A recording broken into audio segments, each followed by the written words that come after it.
Hello good morning students. तो हमने last video में किया था ग्रेविटी के बारे में, एक्सेलेरेशन ड्यू टू ग्रेविटी। तो आज का जो हमारा टॉपिक है that is motion under the effect of gravity, कि किसी भी ऑब्जेक्ट का जो मोशन है वो ग्रेविटी के अंडर में किस तरीके से होता है। तो देखिएगा, टॉपिक का नाम है हमारा motion under effect of gravity.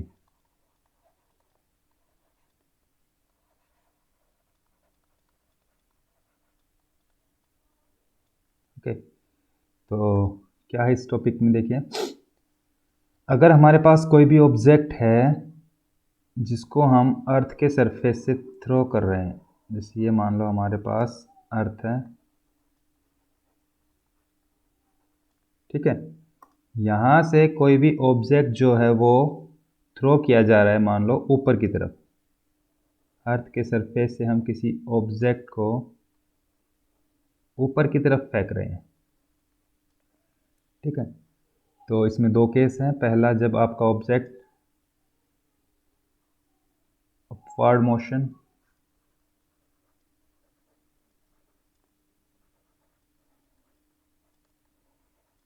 Of object from surface of earth,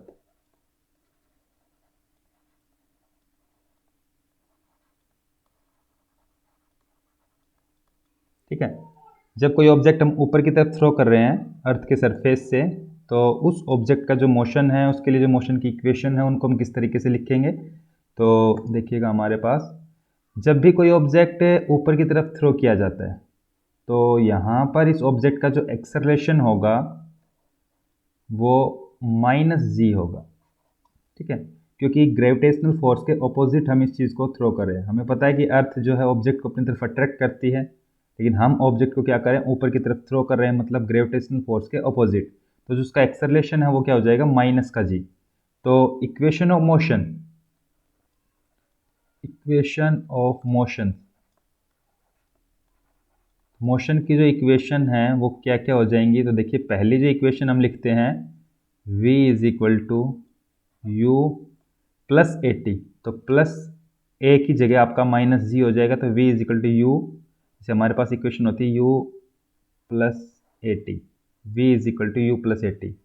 यहाँ पर हम जो है ए की वैल्यू को अगर माइनस जी पुट करते हैं, तो हमारे पास जो इक्वेशन हो जाएगी मोशन की, that is equal to V is equal to U minus G T, ठीक है। कब, जब हम किसी ऑब्जेक्ट को ऊपर की तरफ थ्रो कर रहे हैं अर्थ के सरफेस से।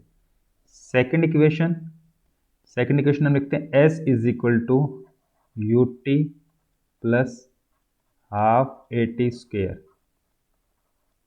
तो यहाँ पर अगर हम पुट करते हैं ए की value minus G, then equation of motion है वो हमारी क्या हो जाएगी। तो इक्वेशन ऑफ मोशन जो है वो हमारी हो जाएगी एस इज इक्वल टू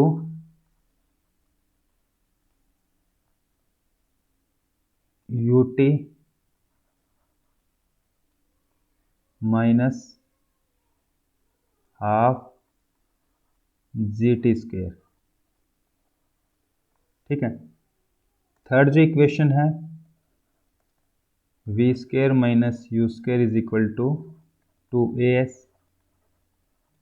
तो यहाँ हम अगर ए की वैल्यू माइनस जी पुट करते हैं, तो जो इक्वेशन है, तो इक्वेशन क्या हो जाएगी, V square minus U square is equal to two minus का जी इंटू में S,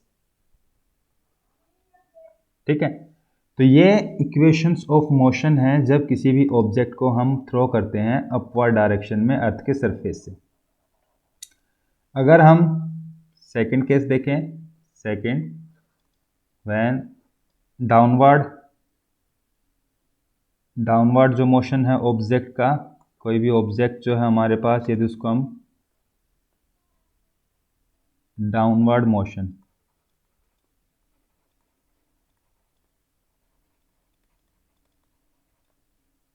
of object towards surface of earth.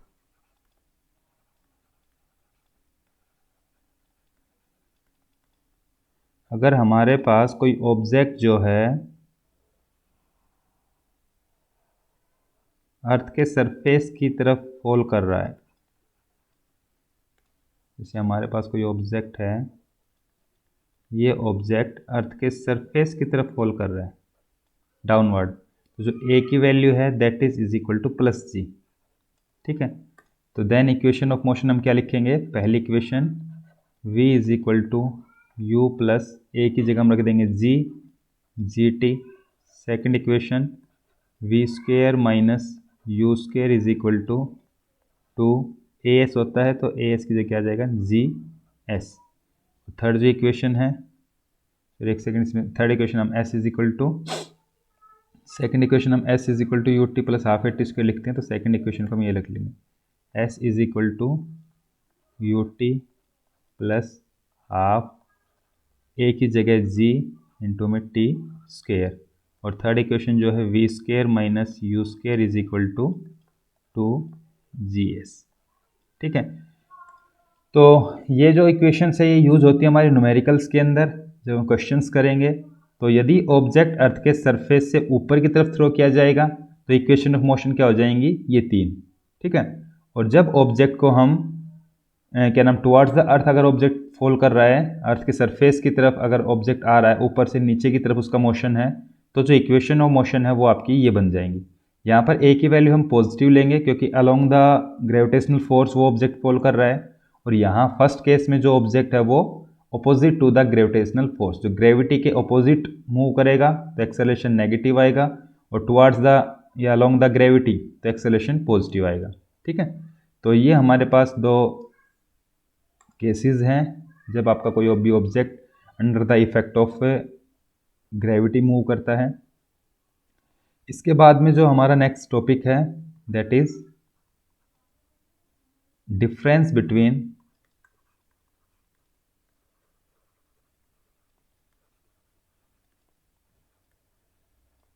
Mass and wait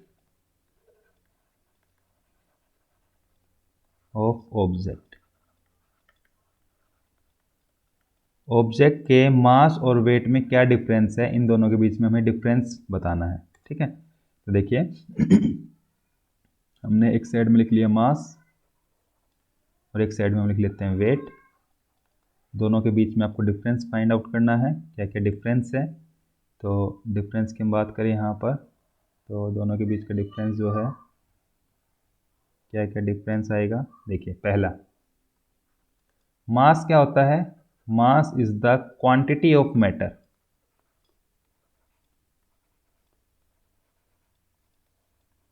कि किसी भी मैटर की कितने, जो आपके पास कोई भी ऑब्जेक्ट है वो कितने मैटर से मिलके बना है, मतलब उस मैटर की क्वांटिटी जो है दैट इज मास।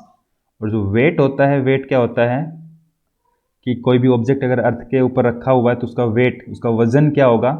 तो उस ऑब्जेक्ट को अर्थ ने कितने फोर्स से पुल कर रखा है, force due to earth at object is called weight of object. ठीक है, अर्थ ने उस ऑब्जेक्ट को कितने फोर्स से पुल कर रखा है, तो वो जो फोर्स आएगा वो उस ऑब्जेक्ट का वेट होगा। जैसे हमारे पास क्या है, हमने अर्थ कंसिडर की और इसके सरफेस पर कोई ऑब्जेक्ट है, मान लो ये, इस ऑब्जेक्ट का मास है m। तो इस ऑब्जेक्ट को अट्रैक्ट कर रखा है अर्थ ने अपनी तरफ एक फोर्स के साथ। तो वो फोर्स कितना आएगा? तो फोर्स का फॉर्मूला होता है m इंटू ए, मास इंटू एक्सेलरेशन। यहाँ पर ए की जगह हम क्या रखते हैं? g, तो F is equal to M G. तो ये जो आएगा F is equal to M G, या हम लिख सकते हैं weight is equal to M G. तो अर्थ ने ऑब्जेक्ट को कितने फोर्स से पुल किया हुआ है, that force is called weight of the object. ठीक है। उसके बाद में हमारे पास सेकंड जो डिफरेंस है, मास जो है एक स्केलर क्वांटिटी है, स्केलर क्वांटिटी, और जो वेट है this is a vector quantity. Vector quantity क्यों है? क्योंकि वेट के पास डायरेक्शन भी होती है, वेट का मैग्नीट्यूड भी होता है। डायरेक्शन क्या होती है? Towards the centre of the earth. लेकिन जो मास है, मास की कोई भी डायरेक्शन नहीं होती है। तो डायरेक्शन नहीं होती है, इसका मतलब इसके पास सिर्फ मैग्नीट्यूड होगा। तो इट मीन्स जो ये है आपका मास, ये एक स्केलर क्वांटिटी है, और जो वेट है वो एक वेक्टर क्वांटिटी है। ठीक है। थर्ड जो है, मास की जो एसआई यूनिट है वो होती है किलोग्राम, केजी जिसको हम लिखते हैं। और वेट जो है, वेट एक फोर्स है, अर्थ के द्वारा लगाया गया है, जैसे कि हम पहले इसमें पढ़ा है कि फोर्स। तो फोर्स जो है यहाँ पर आपके पास, तो फोर्स की जो एसआई यूनिट होती है वो हमने पढ़ी है पहले। तो फोर्स की एसआई यूनिट होती है न्यूटन। तो ये जो हमारे पास क्या आ जाएगा, इसकी एसआई यूनिट क्या आ जाएगी? न्यूटन। ठीक है। तो ये आपका थर्ड डिफरेंस हो गया। उसके बाद में फोर्थ जो डिफरेंस है, mass remains same at different places।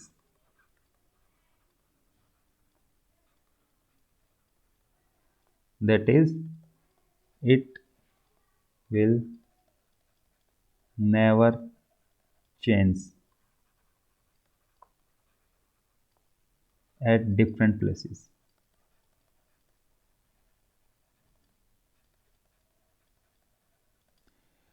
किसी भी ऑब्जेक्ट का जो मास है वो हमेशा एक जैसा रहता है। जैसे हमारे पास कोई भी ऑब्जेक्ट अगर हमने अर्थ के सरफेस पे रखा है तो उसका मास मान लो कि 10 किलोग्राम है। अगर उस ऑब्जेक्ट को हम मून पे ले जाएं, या जुपिटर पे ले जाएं, या मार्स पे ले जाएं, या XYZ कहीं पर भी लेकर जाएं, तो उसका मास जो है वो हमेशा क्या रहेगा? सेम रहेगा। लेकिन वेट क्या होता है? Weight will change at different places.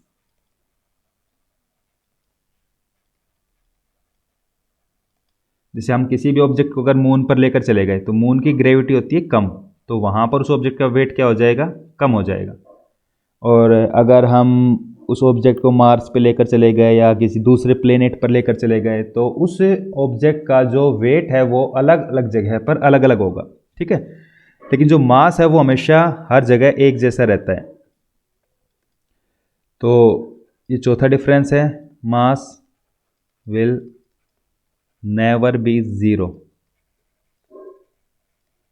Of an object. किसी भी ऑब्जेक्ट का जो मास है वो कभी भी जीरो नहीं हो सकता है। ठीक है। वेट जो है,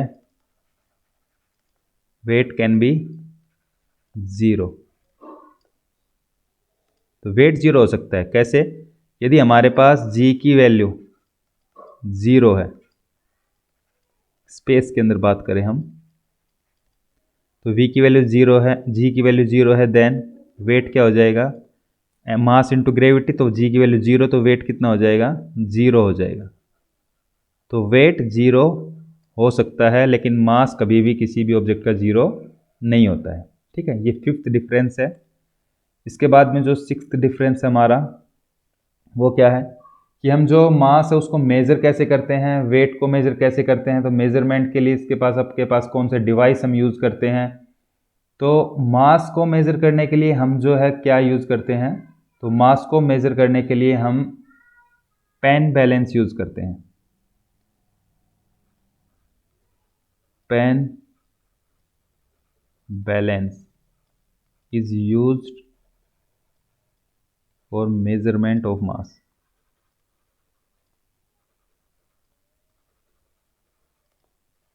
पेन बैलेंस मतलब तराजू।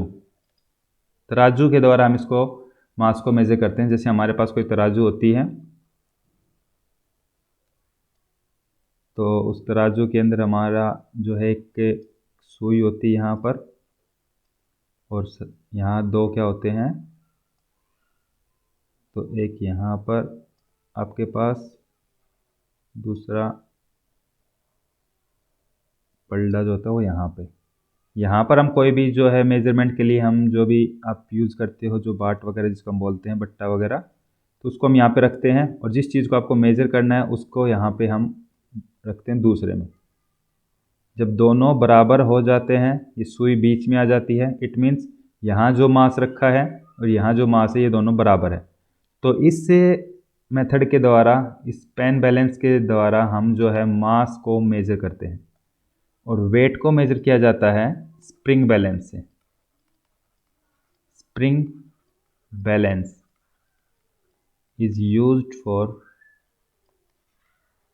measurement of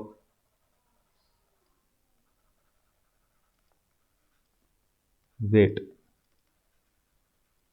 ठीक है, स्प्रिंग बैलेंस में क्या होता है, आपने देखा होगा गांव में या कहीं पर भी कि एक इस तरीके का एक आपके पास डिवाइस होता है जिसके अंदर यहाँ पर एक स्प्रिंग लगी होती है।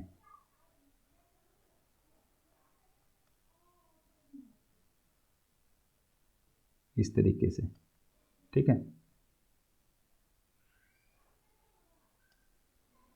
तो हमें जिस भी ऑब्जेक्ट का मास मेजर कर, वेट मेजर करना है, तो उस ऑब्जेक्ट को हम स्प्रिंग बैलेंस से लटकाते हैं। तो ये हमारे पास एक स्प्रिंग बैलेंस है जो हमें क्या बताता है, मेजरमेंट ऑफ द वेट। किसी भी ऑब्जेक्ट का जो वेट है उसको मेज़र करके बताएगा। तो ये आपका जो है स्प्रिंग बैलेंस हो गया, ठीक है।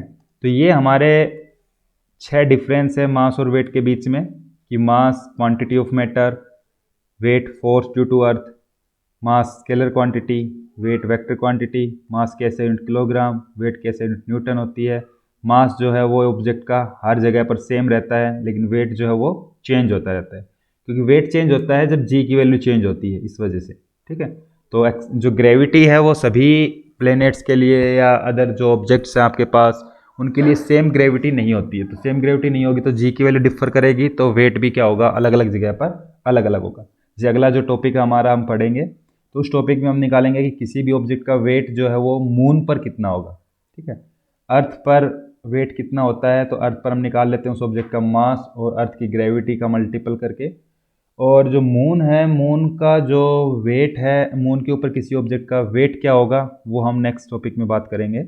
तो ये हमारे पास 6 डिफरेंस है मास और वेट के बीच में, ठीक है।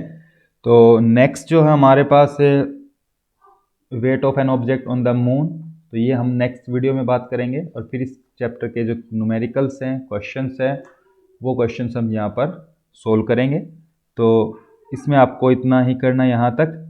तो नेक्स्ट क्लास के अंदर जो है हम पढ़ेंगे इनके बारे में, जो आपका वेट है किसी भी ऑब्जेक्ट का मून पर कितना होगा, ठीक है। तो ये कर लेना बेटा इसमें।